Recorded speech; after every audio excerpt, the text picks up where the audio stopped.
Discussion. ಪ್ರಜಾಪ್ರಭುತ್ವ ಅಂದ್ರೆ ನಿಮ್ಮಲ್ಲಿರುವಂತಹ materials ಅನ್ನ ಸದನದ ಮುಂದೆ ಇಡುವಂಥದ್ದು. ಅದು ನಿಮ್ಮಲ್ಲಿ ಬಹುಶಃ ನನಗನ್ಸುತ್ತೆ ಇವರ ಹತ್ರ ಯಾವ ಮೆಟೀರಿಯಲ್ಸ್ ಇಲ್ಲ, ಅದಕ್ಕೆ ಡಿಸ್ಕಷನ್ಗೆ ದೇ ಆರ್ ನಾಟ್ ರೆಡಿ. ನೋಡಿ, ಯಾವುದಾದ್ರೂ ಹಗರಣ ಅಂದ್ರೆ ಮೆಟೀರಿಯಲ್ ಅಂದ್ರೆ ವಿಚಾರಗಳು, ಮಾಹಿತಿಗಳು.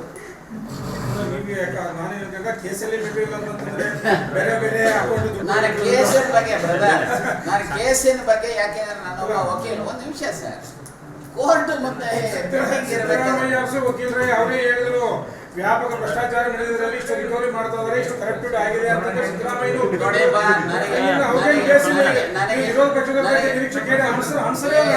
ಒಂದು ನಿಮಿಷ. ಈಗ ಸಿದ್ದರಾಮಯ್ಯನವರು ಹೇಳಿದ್ರು, ಆರ್ ಅಶೋಕ್ ಹೇಳಿದ್ರು, ಇನ್ನೊಬ್ರು ಹೇಳಿದ್ರು ಅನ್ನುವಂಥದ್ದು ಅಲ್ಲ. ಇಲ್ಲಿ ಇಶ್ಯೂ ಇರೋದು ಸ್ಪಷ್ಟ.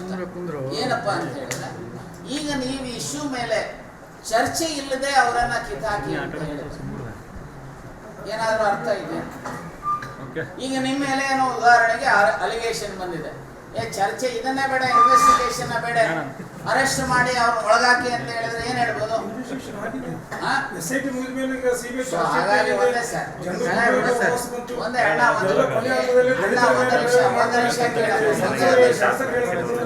ಒಂದು ನಿಮಿಷ. ಆ ರೂಲ್ಸ್ ಅಲ್ಲಿ ಇದೆಯಲ್ಲ, ವಿಧಾನಸಭೆ ಮತ್ತು ವಿಧಾನ ಪರಿಷತ್ತಿನಲ್ಲಿ ರೂಲ್ಸ್ ಇದೆಯಲ್ಲ, ಆ ರೂಲ್ಸ್ ಅಲ್ಲಿ ಸ್ಪಷ್ಟ ಇದೆ ಯಾವುದಾದ್ರೂ ನ್ಯಾಯಾಲಯದಲ್ಲಿ ಪೆಂಡಿಂಗ್ ಇದ್ದರೆ ಏನು ಕ್ರಮ ಜರುಗಿಸಬೇಕು ಅಂತ. ಸೊ ಈಗ ನೀವು ಯಾವ ಆಧಾರದ, ಯಾವ ಪ್ರಾವಿಷನ್ ಅಲ್ಲಿ ಇದನ್ನ ಚರ್ಚೆಗೆ ಅಥವಾ ಇದನ್ನ ಹೋರಾಟಕ್ಕೆ ಹೇಳ್ತಿದ್ದೀರಿ? ಹೇಳಿ, come on tell me whether you move adjournment motion or calling attention or any other form. ಏನು ಮಾಡಿದ್ದೀರಿ? ನಾನು ವಿರೋಧ ಪಕ್ಷದ ನಾಯಕನಾಗಿ 3 ವರ್ಷ ಕೆಲಸ ಮಾಡಿದ್ದೇನೆ. ನಾವ್ಯಾವತ್ತೂ ಸಹ ಈ ರೀತಿ ಸದನದ ಸಮಯವನ್ನು ಹಾಳು ಮಾಡಿರಲಿಲ್ಲ. ಸರ್ಕಾರವನ್ನು ಇಕ್ಕಟ್ಟಿಗೆ ಸಿಕ್ಕಿಸಬೇಕಾದ್ರೆ ಕಾನೂನನ್ನ ಬಳಸಿ, ಕಾನೂನಿನ ಚೌಕಟ್ಟಿನಲ್ಲಿ ಚರ್ಚೆಗೆ ತಂದ. ಉದಾಹರಣೆಗೆ MD ಸೀಟ್ಗಳಲ್ಲಿ ಆದಂತ ಹಗರಣವನ್ನ ನಾನೇ ವಿರೋಧ ಪಕ್ಷದ ನಾಯಕನಾಗಿ ತಂದು CBIಗೆ ಯಡಿಯೂರಪ್ಪನವ್ರು ಕೊಡೋ ಸ್ಥಿತಿನಲ್ಲಿ ಇರಲಿಲ್ಲ. ಮಾಹಿತಿಗಳನ್ನು ಕೊಟ್ಟು ಯಾವನು ಫೇಲ್ ಆಗಿದೆ MBBS ಅವನು 11 ಅಟೆಂಪ್ಟ್ಸ್ ಆದ್ಮೇಲೆ MBBS ಮಾಡಿ ಫಸ್ಟ್ ರ್ಯಾಂಕ್ ತಗೊಳ್ತಾನೆ. ಹೇಗಪ್ಪ? ಸೊ ಹಾಗೆ ನಿರಾಣಿ ಅವರ ಎಲೆಕ್ಟ್ರಿಸಿಟಿ ಪವರ್ ಕದ್ದಿದ್ದಾರಂತ ವಿಚಾರವನ್ನ ತಂದಿದ್ದೆ. ಅಕ್ರಮ ಗಣಿಗಾರಿಕೆ ಇದೇ ಈ ಭಾಗದ ಅವತ್ತಿನ ಮಂತ್ರಿ, ಹೌದು ನಾವು ಕಾನ್ಸ್ಟೇಬಲ್ ಮಕ್ಕಳು, ಸುಷ್ಮಾ ಸ್ವರಾಜರವರ ಆಶೀರ್ವಾದದಿಂದ, ದುರ್ಗಮ್ಮನ ಆಶೀರ್ವಾದದಿಂದ ನಾವೀಗ 52,000 ಕೋಟಿ ಆಸ್ತಿವಂತರು.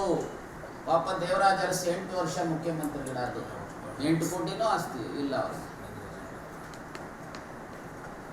ನಾನು ಅದಕ್ಕೆ ಹೇಳಿದ್ದು, ಯಾಕೆ ಇಲ್ಲಿ ದೇವರಾಜ ಅರಸರ ಪ್ರಸ್ತಾಪ ಮಾಡಕ್ ಬಂದೆ ಅಂದ್ರೆ ಆ ಕಾರಣಕ್ಕೆ, ಇಲ್ಲಿ ಸಾಮ್ರಾಜ್ಯಶಾಹಿ ವ್ಯವಸ್ಥೆ ಇದೆ ಅಂತ. ಸೊ ಹಾಗಾಗಿ ನಾನು ಇಷ್ಟೇ ಹೇಳ್ತೇನೆ, ದಯಮಾಡಿ ಭಾರತೀಯ ಜನತಾ ಪಾರ್ಟಿಯವರು, JDSನವರು ಪ್ರಜಾತಂತ್ರದಲ್ಲಿ ಏನಾದರೂ ವಿಶ್ವಾಸ ಇದ್ದರೆ, ನಂಬಿಕೆ ಇದ್ದರೆ ದಯಮಾಡಿ ಚರ್ಚೆ ಮಾಡಿ, ಎಕ್ಸ್ಪೋಸ್ ಮಾಡಿ. ನಿಮ್ಮ ಹತ್ರ ಮಾಹಿತಿ ಇದ್ರೆ,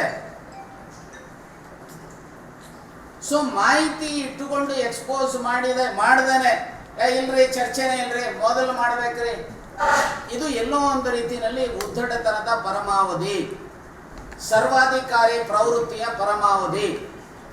ಸೊ ಹಾಗಾಗಿ ನಾನು ಇಷ್ಟೇ ಹೇಳ್ತೇನೆ, ದಯಮಾಡಿ ಇಷ್ಟು ಮಾತ್ರ ಹೇಳ್ತೇನೆ, ಯಾವುದೇ ಕಾರಣಕ್ಕೂ ವಾಲ್ಮೀಕಿ ನಿಗಮ ಇರ್ಬೋದು, ಬೋವಿ ನಿಗಮ ಇರ್ಬೋದು, ಲಂಬಾಣಿ ನಿಗಮ ಇರ್ಬೋದು, ಮತ್ತೊಂದು ನಿಗಮ ಇರ್ಬೋದು, ಈ ನಿಗಮಗಳ ಹಣ ದುರ್ಬಳಕೆ ಆಗಬಾರದು. ಈ ನಿಗಮಗಳ ಹಣ ಸದ್ಬಳಕೆ ಆಗಬೇಕು. ಇದರಲ್ಲಿ ಅಧಿಕಾರಿಗಳೇ ಶಾಮೀಲಾಗಿದ್ದಾರೋ ಮತ್ತೊಬ್ಬರಾಗಿದ್ದಾರೋ ಅದು ಕಾನೂನಿನ ಚೌಕಟ್ಟಿನಲ್ಲಿ ಇತ್ಯರ್ಥ ಆಗಬೇಕು. ಅದಕ್ಕೆ ತೀರ್ಮಾನ ಆಗುತ್ತೆ ಅನ್ನೋದನ್ನ ಹೇಳಿಕೆ ಬಯಸ್ತೇನೆ.